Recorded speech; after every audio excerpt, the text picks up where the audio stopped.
भगवान परशुराम की चिरंजीवी अमरता के रहस्य। जब परशुराम के क्रोध से कांप उठा था पूरा ब्रह्मांड।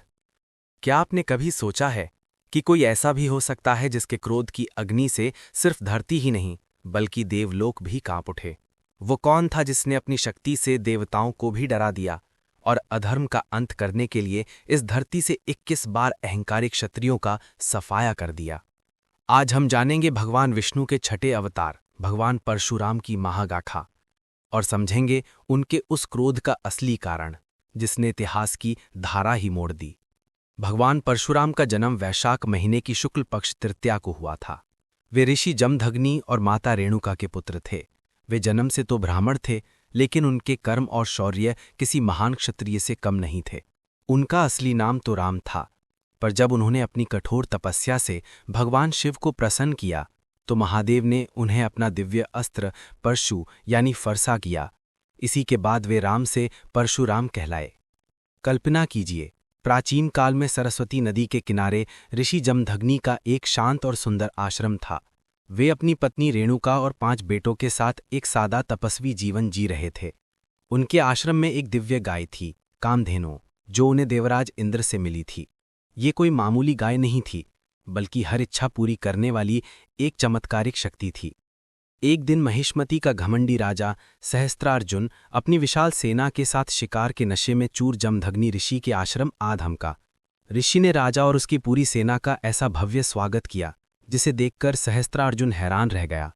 जब उसे पता चला कि यह सब उस कामधेनु गाय की वजह से हुआ है तो उसके मन में लालच घर कर गया। उसने ऋषि से कामधेनु को मांगा, लेकिन ऋषि ने उसे आश्रम की आत्मा बताकर देने से साफ मना कर दिया। सहस्त्रार्जुन, जिसे अपनी 1000 भुजाओं के वरदान का घमंड था, इस इंकार से आग बबूला हो गया। उसने ऋषि जमदग्नि के आश्रम को तहस नहस कर दिया और जबरदस्ती कामधेनु को अपने साथ ले जाने लगा। जब परशुराम आश्रम लौटे तो उन्होंने अपने घर को उजड़ा हुआ और माता पिता को अपमानित पाया। ये देखते ही उनके अंदर का क्षत्रिय जाग उठा। उन्होंने तुरंत अपना परशु उठाया और महिष्मती की ओर चल पड़े। वहां एक भयंकर युद्ध हुआ जिसमें परशुराम ने भगवान शिव के दिए परशु से सहस्त्रार्जुन की 1000 भुजाएं और उसका सिर काटकर उसका अंत कर दिया। जब वे वापस लौटे तो पिता जमदग्नि ने उन्हें समझाया कि एक तपस्वी को इतना क्रोध शोभा नहीं देता। उन्होंने परशुराम को इस हत्या के पाप से मुक्ति के लिए तीर्थ यात्रा पर जाने को कहा। लेकिन कहानी यहीं खत्म नहीं हुई। परशुराम के जाते ही सहस्त्रार्जुन के बेटों ने बदला लेने की एक कायरतापूर्ण साजिश रची।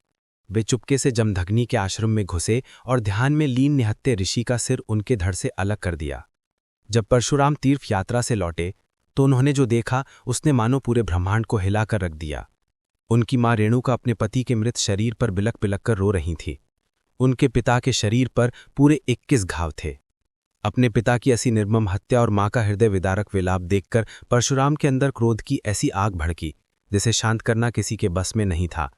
उन्होंने अपने पिता के शरीर पर लगे उन 21 घावों को देखकर उसी पल एक प्रतिज्ञा ली, मैं इस पृथ्वी को 21 बार इन अहंकारी और अधर्मिक क्षत्रियों से विहीन कर दूंगा। ये सिर्फ एक बेटे का बदला नहीं था, ये धर्म की स्थापना के लिए उठाया गया एक संकल्प था। उनका क्रोध हर उस अत्याचारी शासक के खिलाफ था जो अपनी ताकत के नशे में चूर होकर निर्दोषों पर जुल्म करता था। अपनी प्रतिज्ञा को पूरा करने के लिए भगवान परशुराम ने अपना दिव्य परशु लेकर पूरी पृथ्वी पर घूम घूमकर उन सभी क्षत्रिय वंशों का नाश किया जो अधर्म और अत्याचार में लिप्त थे। ये उनका अभियान सिर्फ बदले की आग नहीं थी, बल्कि यह धरती पर धर्म को फिर से स्थापित करने का एक महायज्ञ था। जो राजा न्यायप्रिय थे और धर्म के रास्ते पर चलते थे, परशुराम ने उन्हें जीवन दान दिया। उन्होंने अत्याचारियों को सिंहासन से उखाड़ फेंका और न्याय का राज फिर से स्थापित किया। अपने इस महान अभियान के बाद उन्होंने जीती हुई सारी भूमि महर्षि कश्यप को दान में दे दी और खुद तपस्या करने के लिए महेंद्र पर्वत पर चले गए। भगवान परशुराम आज भी अमर हैं। वे उन 7 चिरंजीवियों में से एक हैं जिनके बारे में माना जाता है कि वे आज भी पृथ्वी पर मौजूद हैं। उनका जिक्र रामायण में सीता स्वयंवर के समय और महाभारत में भीष्म, द्रोण और कर्ण के गुरु के रूप में भी आता है। ऐसी मान्यता है कि वे आज भी महेंद्र पर्वत पर तपस्या में लीन हैं और भविष्य में भगवान विष्णु के अंतिम अवतार कल्कि के गुरु बनेंगे और उन्हें शस्त्र विद्या देंगे। भगवान परशुराम की ये वीर गाथा हमें सिखाती है कि जब अन्याय और अधर्म अपनी सारी हदें पार कर जाता है तो धर्म की रक्षा के लिए शस्त्र उठाना भी जरूरी हो जाता है। अगर आपको भगवान परशुराम की ये वीर गाथा प्रेरित करती है तो इस वीडियो को लाइक करें, अपने दोस्तों और परिवार के साथ शेयर करें और सनातन धर्म की ऐसी ही महान कहानियों के लिए हमारे चैनल को सब्सक्राइब करना ना भूलें। जय श्री परशुराम।